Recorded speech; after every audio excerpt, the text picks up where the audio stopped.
अच्छा, एक इशू है, मेरा ख्याल है इसे पहले भी एड्रेस किया जाता रहा है, लेकिन बड़ी ज़रूरत है मज़ीद इस पर बात करने के लिए। थैलेसीमिया, क्योंकि पाकिस्तान को थैलेसीमिया फ्री बनाने का बेड़ा पाकिस्तान बैतुल माल ने उठा लिया है। बड़ी अच्छी बात है। इस मकसद के लिए F9 पार्क में पाकिस्तान थैलेसीमिया सेंटर कायम किया गया है, जहां आवाम को इस मरज़ से बचाव के लिए शऊर और आगाही फराहम की जाएगी। F9 park Islamabad. हाँ, और ये बेसिकली हेरिडिटरी मरज़ है और हर साल 6000 बच्चे थैलेसीमिया के साथ पैदा होते हैं, जिनकी तादाद अब बढ़ती जा रही है, विच इज़ कम होनी चाहिए। ये चीज़ें अब बढ़ती जा रही हैं। अगर लोग शादी से पहले, बहुत ही आसान सा एक छोटा सा टेस्ट है जिसमें आपकी ज़िंदगी को कोई ख़तरा लाहक नहीं होगा और ना ही आपकी ज़िंदगी गुजारने में आपको कोई फ़र्क पड़ेगा उससे। अगर वो टेस्ट करा लिया जाए, बस आपको ये पता लग जाएगा कि भाई अगर आप थैलेसीमिया माइनर भी होंगे और अगर दूसरा भी माइनर होगा तो आपको एटलीस्ट पता लग जाएगा ये सारा कुछ मामला। हाँ, लेकिन वो जो एक बहुत बड़ी है उसको कैसे निकालेंगे?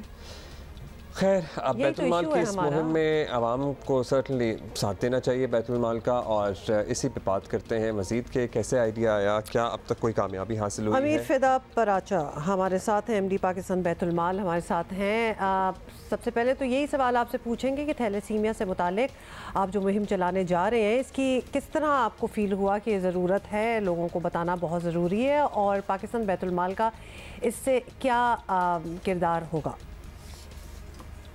पाकिस्तान बैतुल माल के ज़ेरे साया एक थैलेसीमिया सेंटर भी चल रहा है, और वहाँ मैं जब जाया करता हूँ और बच्चों को जब मैं वहाँ पे जिस कर्ब में देखता था, उनके साथ वालिदैन को देखता था, तो यकीनन बहुत दुख और रंज होता है।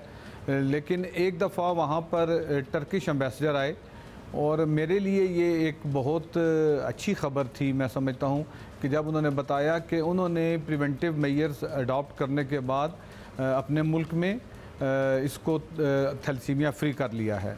यानी कि जो भी पेशेंट उनके वहाँ पे होंगे पहले से वो तो हैं, लेकिन जो उन्होंने इसमें लॉ बनाया उस वजह से वहाँ पर थैलेसीमिया के पेशेंट्स का अब वहाँ पर अल्हम्दुलिल्लाह वहाँ नहीं हो रहे। इसी तरह जब मैंने थोड़ा इस पर रिसर्च जब शुरू की तो मैंने देखा कि सऊदी अरब में भी और एक दो ममालिक और ने क़वानीन के ज़रिए इस पर जो है वो काबू पा लिया है। हमने एक पायलट प्रोजेक्ट के तौर पर ये तय किया है कि हम एक तो आगाही देंगे कि किस तरह इस मुज़ी मर्ज से आने वाले बच्चों को बचाया जा सकता है, और दूसरा हम उनको उसके लिए फ्री जो टेस्ट हैं उनकी हम एक उनको प्रोवाइड करेंगे, ताकि वो क्योंकि महंगा टेस्ट है, वो तकरीबन 3000 तक उसकी लागत आती है, ताकि लोग उसको कराएं और इस तरह आगाही का आगाज़ हो सके। अच्छा, खुशी भी होती है, अफसोस भी होता है। आपने टर्की और सऊदी की एग्जांपल दी है कि उनके पास भी था थैलेसीमिया थे पेशेंट्स, लेकिन अब वो थैलेसीमिया फ्री हो गए हैं। काश ये बातें हम भी समझ सकें, तो पोलियो नहीं हम ख़त्म कर सके। खैर नहीं। आमिर साहब, ये प्लीज़ बताइएगा कि आवाम को आगाही देने के लिए थैलेसीमिया से बचने के लिए शादी से पहले टेस्ट की, जिसकी आप अभी भी बात कर रहे थे, वो सर्टनली कराना ज़रूरी है, ये अच्छी बात है, लेकिन दुनिया के अक्सर ममालिक में तो ये कानून की हैसियत रखता है। तो यहाँ भी आपको लगता है कि कानून साजी होगी तो ही लोग इस तरफ जाएंगे, अदरवाइज नहीं समझेंगे। वैसे अगर कानून साजी भी हो जाएगी तो तब भी नहीं समझेंगे। 25 करोड़ जिस मुल्क की आबादी हो, वहाँ कैसे इन चीज़ों पे अमल हो सकता है? जी आमिर साहब, दुरुस्त फरमाया। और आपको मैं बताता चलूँ कि सिंध, मैंने जब इस पर देखा तो सिंध गवर्नमेंट ने इस पर ऑलरेडी कानून साजी की हुई है, और यहाँ पर नेशनल असम्बली में डॉक्टर अज़रा साहिबा ने पाकिस्तान पीपल्स पार्टी से जिनका ताल्लुक़ है, उन्होंने भी बिल पेश किया हुआ है और जो अभी सेनेट में ज़ेर तजवीज़ है। तो मैंने बजाय इसके कि मैं इंतज़ार करूँ, मैं समझता हूँ कि मैंने इसको मुनासिब समझा कि हम इसकी आगाही की तरफ चल पड़े।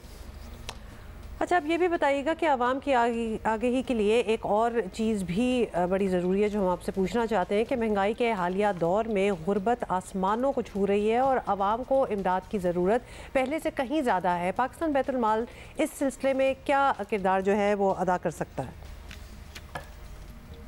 पाकिस्तान बैतुल माल जी इस वक्त तमाम तर हर किस्म की जो मेडिकेशंस हैं वो जो मुस्तहिक लोग हैं उनको दे सकता है। हर तरह के ऑपरेशंस जो सर्जरीज़ हैं वो हम करवा सकते हैं। तकरीबन 1 मिलियन का हमारा एक पेशेंट पर, एक बेनिफिशरी के लिए हमारी जो पॉलिसी है उसके मुताबिक हम दे सकते हैं। और इसी तरह हमने यूनिवर्सिटीज़ में जो बच्चे पढ़ रहे हैं और जो जिनके वालिदैन उनकी नहीं दे सकते, जो उनके एजुकेशन के अखराजात बर्दाश्त नहीं कर सकते, हमने उनके लिए वहाँ पर स्कॉलरशिप्स का इंतज़ाम कर रखा है। इसी तरह हम यतीम बच्चों के लिए स्वीट होम्स चला रहे हैं। इस वक्त पूरे पाकिस्तान में हमारे तकरीबन 46 स्वीट होम्स चल रहे हैं स्ट्रीट चिल्ड्रन के लिए, ताकि उन बच्चों को थोड़ा तालीम की तरफ रुझान दिया जाए और उन जो वालिदैन उनको पहले नहीं भेज सके, प्राइमरी तक पहले तालीम का था, अब हमने उसको 8th क्लास तक किया है। वो SRCL के नाम से वो हमारे प्रोजेक्ट्स चल रहे हैं। वुमेन एम्पावरमेंट सेंटर्स हम चला रहे हैं। इसी तरह कॉकलर इम्प्लांट एक बहुत महंगा इलाज है जो इस वक्त तकरीबन 17 लाख का हो रहा है, वो भी हम एक NGO के साथ मिलकर 1 मिलियन उसमें बैतुलमाल देता है और 7 लाख रुपया उसमें ट्रांसपेरेंट हैंड्स वाले देकर हम जो बेनिफिशरीज़ हैं जो इसके एलिजिबल होते हैं, हम उनका वो इलाज बच्चों में जो 5 साल से कम के हैं उनका वो इलाज करा रहे हैं। कि मुख्तसरन कहूँगा कि अल्हम्दुलिल्लाह पिछले साल से इस दफ़ा हमें तकरीबन वफाकी हुकूमत ने 2.25 अरब का ज़्यादा बजट दिया और यही शायद वजह है कि हम इस वक्त समझते हैं कि हम मज़ीद बेहतर तौर पर गरीब आवाम तक इस मुश्किल वक्त में उनका साथ दे सकेंगे। शुक्रिया आपका आमिर साहब।